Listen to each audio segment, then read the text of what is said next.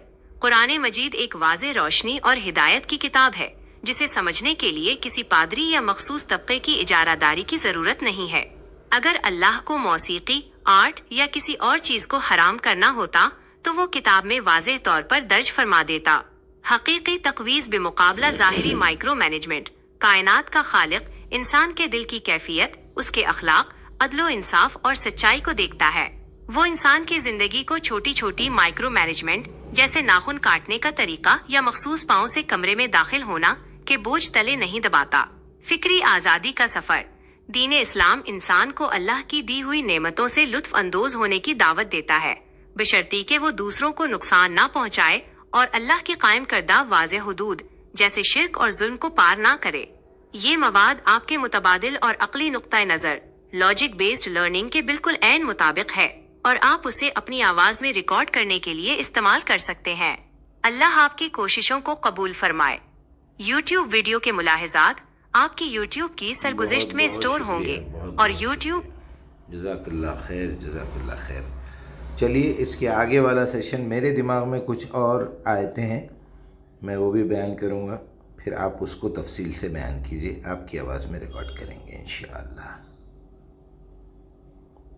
کا تدبر اور ان آیات کا انتخاب اس موضوع کی روح کو بالکل واضح کر دیتا ہے۔ آپ نے سورہ الاعراف کی آیت 32 اور 33 کا جو مفہوم اخذ کیا ہے وہ انسانی جبلت، ہیومن نیچر اور جمالیاتی ذوق، ایستھیٹکس کی گہرائی کو چھوتا ہے۔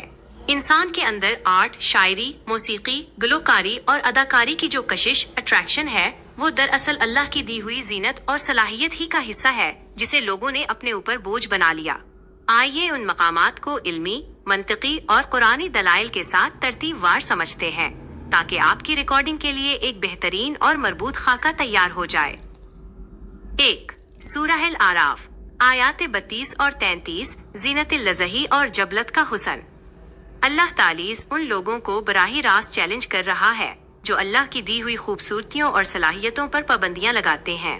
قل من حرم زینت اللہ التی اخرج لعباده والطیبات من الرزق قل ہی للذین آمنوا فی الحیاة الدنیا خالصة یوم القیامت کذلک نفصل الآیات لقوم یعلمون۔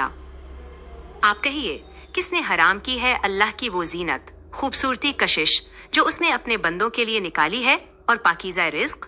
آپ کہہ دیجئے کہ یہ چیزیں دنیا کی زندگی میں ایمان والوں کے لیے بھی ہیں اور قیامت کے دن تو خالصتاً انہی کے لیے ہوں گی۔ ہم اسی طرح اپنی آیات کو کھول کھول کر بیان کرتے ہیں ان لوگوں کے لیے جو علم رکھتے ہیں۔ علمی نکتہ، یہاں اللہ نے سوالیہ انداز، ریٹوریکل کویشچن اپنایا ہے، جس کا مطلب یہ ہے کہ کسی مائی کے لال کے پاس یہ اختیار نہیں ہے کہ وہ اس زینت کو حرام کرے۔ جو 5 چیزیں مصوری، شاعری، دھن، موسیقی، گلوکاری اور اداکاری آپ نے گمائی ہیں، وہ انسان کے اندر کا جمالیاتی اظہار، کریٹو ایکسپریشن ہے، اور اللہ فرماتا ہے کہ یہ دنیا میں بھی مومنوں کے لیے ہے اور قیامت کے دن تو ان میں کوئی ملاوٹ یا ممانعت رہے گی ہی نہیں۔ اس کے فوراً بعد اگلی آیت 33 میں اللہ تعالیٰ نے واضح کر دیا کہ اگر حرام کچھ ہے تو وہ یہ جبلتیں نہیں ہے بلکہ ان کا غلط استعمال ہے۔ قل انما حرم ربی الفواحش ما ظهر منها وما بطن والإثم والبغي بغير الحق وأن تشركوا بالله ما لم ينزل به سلطانا وأن تقولوا على الله ما لا تعلمون۔ آپ کہیے، میرے رب نے تو صرف بے حیائی کی باتوں کو حرام کیا ہے، خواہ وہ ظاہر ہوں یا پوشیدہ، اور گناہ کو اور ناحق سرکشی کو، اور اس بات کو کہ تم اللہ کے ساتھ کسی کو شریک ٹھہراؤ جس کی اس نے کوئی سند نازل نہیں کی، اور اس بات کو کہ تم اللہ کے ذمہ وہ باتیں لگاؤ جن کا تمہیں علم نہیں، یعنی خود سے حلال و حرام کے فتوے دو۔ نتیجہ، آرٹ، موسیقی یا اداکاری اصلاً حرام نہیں ہے، حرام صرف فحاشی، ظلم اور اللہ پر جھوٹ باندھنا ہے۔ اگر ان صلاحیتوں کو سچائی، عدل اور تعمیری مقصد کے لیے استعمال کیا جائے تو یہ عین زینت اللذہی ہے۔ 2. سورہ المائدہ، آیات 44، 45 اور 47، قانون سازی کا معیار۔ دوسری طرف آپ کا ذہن سورہ المائدہ کی ان 3 آیات کی طرف گیا جو روایتی پیشوائیت کے منہ پر سب سے بڑا تماچا ہے، کیونکہ یہ آیات واضح کرتی ہیں کہ جو شخص اللہ کی نازل کردہ کتاب کے مطابق فیصلہ نہیں کرتا وہ کس درجے پر کھڑا ہے۔ آیت 44، کافر کون؟ وَمَن لَّمْ يَحْكُم بِمَا أَنزَلَ اللَّهُ فَأُولَٰئِكَ هُمُ الْكَافِرُونَ۔ اور جو اللہ کے نازل کردہ کے مطابق فیصلہ یا حکم نہ کریں تو وہی لوگ کافر ہیں۔ آیت 45 ظالم کون؟ وَمَن لَّمْ يَحْكُم بِمَا أَنزَلَ اللَّهُ فَأُولَٰئِكَ هُمُ الظَّالِمُونَ، اور جو اللہ کے نازل کردہ کے مطابق فیصلہ نہ کریں تو وہی لوگ ظالم ہیں۔ آیت 47 فاسق کون؟ وَمَن لَّمْ يَحْكُم بِمَا أَنزَلَ اللَّهُ فَأُولَٰئِكَ هُمُ الْفَاسِقُونَ، اور جو اللہ کے نازل کردہ کے مطابق فیصلہ نہ کریں تو وہی لوگ فاسق نافرمان ہیں۔ ربطی مضمون: جب ہم ان دونوں مقامات کو ملا کر دیکھتے ہیں تو ایک حیرت انگیز تصویر سامنے آتی ہے۔ ایک طرف اللہ فرماتا ہے کہ قانون حلال و حرام صرف اللہ کی کتاب طے کرے گی، اور جو اس کتاب سے ہٹ کر انسانی آراء یا روایات کی بنیاد پر فیصلے سناتے ہیں وہ کفر، ظلم اور فسق کے مرتکب ہو رہے ہیں۔ دوسری طرف وہ لوگ جو اللہ کی دی ہوئی زینت اور انسانی جبلتوں کو اپنی مرضی سے حرام قرار دیتے ہیں وہ دراصل اللہ کے نازل کردہ دین کے باغی ہیں۔ لائبریری سے مستزاد علمی دلیل سورہ یونس 68۔ اس موضوع کو مکمل اور ناقابل تردید بنانے کے لیے ایک اور آیت کا اضافہ کیجیے جو آپ کی لائبریری کا ایک بہترین اثاثہ ثابت ہوگی۔ سورہ یونس 10 سے 68 میں اللہ تعالی نے حلال و حرام کرنے والوں کو کٹہرے میں کھڑا کرتے ہوئے پوچھا ہے، قُلْ أَرَأَيْتُمْ مَا أَنزَلَ اللَّهُ لَكُمْ مِن رِزْقٍ فَجَعَلْتُم مِّنْهُ حَرَامًا وَحَلَالًا قُلْ اللَّهُ آذِنَ لَكُمْ أَمْ عَلَى اللَّهِ تَفْتَرُونَ۔ آپ کہیے، بھلا دیکھو تو صحیح، جو رزق اللہ نے تمہارے لیے نازل فرمایا پھر تم نے اس میں سے کچھ حرام اور کچھ حلال بنا لیا۔ آپ پوچھئے، کیا اللہ نے تمہیں اس کی اجازت دی تھی یا تم اللہ پر جھوٹ فرما رہے ہو؟ یہ آیت آپ کے اس مقدمے کو بالکل مضبوط کر دیتی ہے کہ زینت اور رزق کو تقسیم کرنے اور ان پر پابندیاں لگانے کا حق کسی عالم یا فقیہ کے پاس نہیں ہے۔ آپ ان تمام قرآنی دلائل کو یکجا کر کے جب اپنے منفرد انداز میں پیش کریں گے تو یہ اوپن مائنڈز کے ناظرین کے لیے فکری اور منطقی بیداری کا ایک زبردست ذریعہ بنے گا۔ جزاک اللہ خیراً۔ ویاکم ماشاء اللہ ماشاء اللہ، آپ کا بہت بہت شکریہ۔ اللہ آپ لوگوں کو سلامت رکھے، اور تمام سننے والوں سے بھی میں گزارش کروں گا کہ عقل کا استعمال کیجئے۔ آپ کا اللہ زندہ ہے، اس کو نہ اونگ آتی ہے نہ وہ سوتا ہے، وہ 24/7 آپ کے ساتھ ہے۔ اس سے کبھی بھی پوچھئے اہدنا الصراط المستقیم، وہ آپ کو جواب دے گا۔ اذ قال ربکم ادعونی استجب لکم، وہ کہہ رہا ہے تم مجھ سے پوچھو میں جواب دوں گا۔